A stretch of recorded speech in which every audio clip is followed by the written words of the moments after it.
విశ్వాసులకి అమూల్యత ఎక్కడి నుంచి వచ్చింది? యేసుక్రీస్తు వారి నీతిని బట్టి. ఒక సంఘం యొక్క గొప్పతనం దాని డినామినేషన్ మీద కానీ, దాని పాస్టర్ గారి మీద కానీ ఆధారపడి ఉండదు.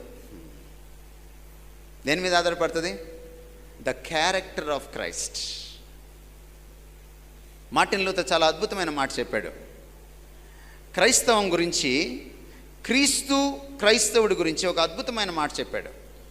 Lord, thou art my righteousness, I am thy sin అని ప్రార్థన చేశాడు Martin Luther.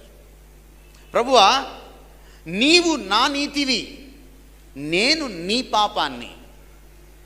You can do a PhD on that, on single line, one single line.